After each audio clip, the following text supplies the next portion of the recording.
Good morning students. इस part में हम तीन टॉपिक की बात करेंगे: percentage, composition and empirical formula और मॉलिक्यूलर फॉर्मूला। देखिए, सबसे पहले बात करते हैं percentage composition. Percentage composition means ये है कि कोई भी कंपाउंड जो बन रहा है उस कंपाउंड के अंदर जो एलिमेंट्स पार्टिसिपेट कर रहे हैं तो उन एलिमेंट्स का कितना कितना परसेंटेज पार्टिसिपेट कर रहा है, मास का कितना परसेंटेज पार्टिसिपेट कर रहा है, ये फाइंड करना ही क्या कहता है, परसेंटेज कंपोजिशन। यहां पे इसके लिए फॉर्मूला है हमारा कि mass percentage of an element is equal to mass of element in 1 mole upon molar mass of compound. उस कंपाउंड का पूरा जो मोलर मास है वो, और उस कंपाउंड के अंदर जिस एलिमेंट का आप परसेंटेज निकाल रहे हो उस एलिमेंट का मास कितना है 1 मोल में, इंटू 100। तो हम उस कंपाउंड के अंदर जो एलिमेंट है उसका मास परसेंटेज फाइंड कर सकते हैं। इसको हम एक एग्जांपल से समझते हैं। एग्जांपल है हमारा Al2O3। अब इस कंपाउंड के अंदर एल्यूमिनियम का मास कितना परसेंट है, ऑक्सीजन कितना परसेंट पार्टिसिपेट कर रहा है 1 मोल के अंदर, वो हमें फाइंड करना है। वही क्या है, परसेंटेज कंपोजिशन। तो देखिए, सबसे पहले हम एल्यूमिनियम का परसेंटेज अगर निकालते हैं इसके अंदर तो is equal to mass of element in 1 mole. ये 1 मोल है और इसके अंदर एल्यूमिनियम का कितना मास है ये लिखना है। तो एल्यूमिनियम का होता है, देखिए एल्यूमिनियम का जो मास होता है वो होता है 27 ग्राम, ठीक है। और यहां पे एल्यूमिनियम कितना है, Al2 है, Al2। तो इसको मल्टीप्लाई 2 करेंगे अपन, तो कितना हो जाएगा, ये हो जाएगा 4 और ये 54 हो जाएगा, ठीक है। तो यहां आ जाएगा आपका 54 अपॉन 54 क्यों लिया मैंने, क्योंकि Al का होता है 27 और कंपाउंड के अंदर एल्यूमिनियम 2 है, Al2 है, इसलिए इसको मल्टीप्लाई करेंगे 2 से तो क्या आ जाएगा 54। और मास ऑफ एलिमेंट इन 1 मोल, तो 1 मोल कंपाउंड के अंदर एल्यूमिनियम का मास कितना है 54 है, upon molar mass of compound, यानी इस Al2O3 का मोलर मास कितना आएगा, तो यहां आएगा 54, एल्यूमिनियम का 54 हो गया, और O3 है, ऑक्सीजन का कितना होता है 16 होता है, इंटू 3 करेंगे अपन, तो ऑल ओवर ये सॉल्व करेंगे तो कितना आ जाएगा, ये आ जाएगा आपका 102 ग्राम, 102। तो यहां हमने लिखा 102 इंटू क्या है 100, इंटू 100 सॉल्व करेंगे कितना आ जाएगा 52.9% आ गया। यानी इस मोल के अंदर, इस कंपाउंड के अंदर एल्यूमिनियम का मास परसेंटेज इतना है 52.9। अब ऑक्सीजन का परसेंटेज निकालने के लिए आप एक काम कर सकते हैं, 100 में से 52.9 लेस कर दो, ऑक्सीजन का आ जाएगा, या फिर यही फॉर्मूला यूज कर लो। ऑक्सीजन का इसके अंदर मास परसेंटेज कितना है, O3 है ना, तो 16 इंटू 3 करेंगे तो ऑक्सीजन का देखो 16 इंटू 3 करेंगे तो कितना आ गया 48। तो 48 upon molar mass of compound, molar mass of compound 102 है, इंटू 100 कर दो, कितना आ गया 47.1%। ये ऑक्सीजन का परसेंटेज आ गया। तो ये आपका है परसेंटेज कंपोजिशन। किसी भी मोल या किसी भी कंपाउंड की जो क्वांटिटी दी गई है उसके अंदर परसेंटेज निकालते हैं एलिमेंट का इससे। सेकंड जो टॉपिक है हमारा वो है इंपेरिकल फॉर्मूला। इंपेरिकल फॉर्मूला देखो क्या है, इंपेरिकल फॉर्मूला है कोई भी मोलिकुलर जो फॉर्मूला होता है उस मोलिकुलर फॉर्मूला का एक सिंपल रेशियो निकालें अपन और उससे फॉर्मूला बना दें। तो जो स्मॉलेस्ट एलिमेंट का जो स्मॉलेस्ट रेशियो होगा मॉलिक्यूल के अंदर वही इंपेरिकल फॉर्मूला है, हम इसकी बात कर रहे हैं, इंपेरिकल फॉर्मूला। जिसे फॉर एग्जाम्पल H2O2 क्या है, एक मॉलिक्यूल है हाइड्रोजन परऑक्साइड, इसका मॉलिक्यूलर फॉर्मूला है। हाइड्रोजन परऑक्साइड का क्या है, ये मॉलिक्यूलर फॉर्मूला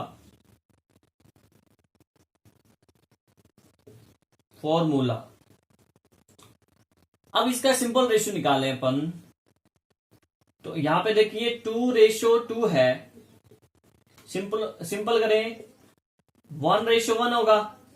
1:1 का मतलब H एक और ऑक्सीजन भी एक, तो HO इसका क्या हो गया, एम्पेरिकल फॉर्मूला हो गया। ठीक है, इसी टाइप से एक और एग्जांपल ले लेते हैं, C6H12O6, ये मॉलिक्यूलर फॉर्मूला है ग्लूकोज का। क्या रेशियो है, 6:12:6। इसको स्मॉल करें 1:2:1 आएगा। It means carbon 1, hydrogen 2, H2, oxygen 1, O। तो ये इसका इंपेरिकल फॉर्मूला हो गया। आगे बात समझे, क्लियर। इसी टाइप से अगर आपसे कहा जाए H2O, वाटर मॉलिक्यूलर, ये वाटर का मॉलिक्यूलर फॉर्मूला है H2O, क्या रेशियो है, 2:1। अब इसको और सिंपल करें इस रेशियो को, तो इससे ज्यादा ये सिंपल नहीं होगा, मतलब ये ही इसका सबसे स्मॉलेस्ट रेशियो है। इट मीन्स वाटर का मॉलिक्यूलर और एम्पेरिकल फॉर्मूला दोनों ये ही हो जाएगा, H2O ही क्या होगा, H2O ही उसका मॉलिक्यूलर फॉर्मूला है और उसका एम्पेरिकल फॉर्मूला भी यही है, क्योंकि उसको सबसे स्मॉलेस्ट रेशियो में ये है, ये ऑलरेडी। ठीक है, तो ये आपका एम्पेरिकल। अगर CO2 एक और एग्जांपल ले लेते हैं, CO2 molecular formula, carbon dioxide का मॉलिक्यूलर फॉर्मूला होता है CO2, तो इसका एक सिंपल रेशियो निकालें, कार्बन 1 है, ऑक्सीजन 16 है, सॉरी 2 है, मास का नहीं एटम का ले लो, 1:2 है, तो इसका सबसे स्मॉलेस्ट रेशियो यही है, तो CO2 ही इंपेरिकल फॉर्मूला हो गया, CO2 ही मॉलिक्यूलर फॉर्मूला हो गया। तो इंपेरिकल फॉर्मूला आपको समझ में आ गया होगा कि मॉलिक्यूलर फॉर्मूला का जो सबसे स्मॉल रेशियो है उससे अपन बनाए तो वो इंपेरिकल फॉर्मूला होता है। अब मॉलिक्यूलर फॉर्मूले की बात करते हैं कि मॉलिक्यूलर फॉर्मूला क्या होता है। थर्ड पॉइंट हमारा है मॉलिक्यूलर फॉर्मूला। तो मॉलिक्यूलर जो फॉर्मूला होता है वो होता है कि the formula which gives the actual number of atoms of element present in one molecule of the compound. यानी कंपाउंड का जो एक मॉलिक्यूल होता है उस एक मॉलिक्यूल में कितने एटम्स प्रेजेंट हैं किस किस एलिमेंट के। ठीक है, जैसे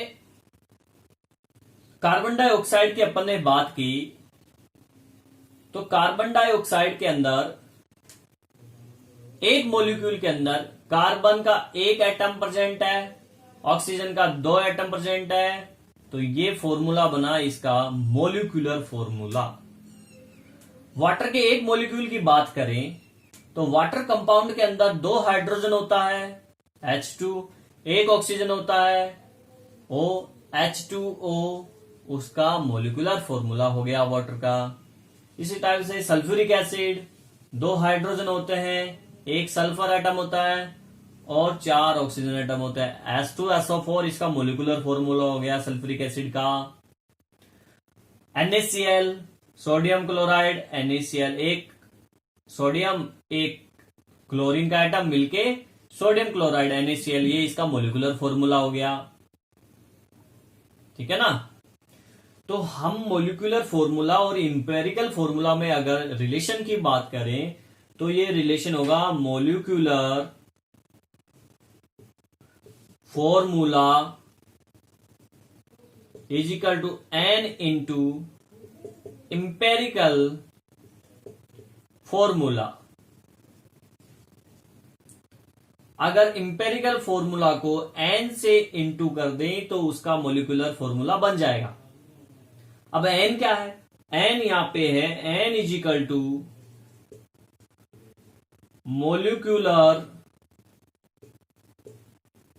फॉर्मूला अपॉन इंपेरिकल फॉर्मूला।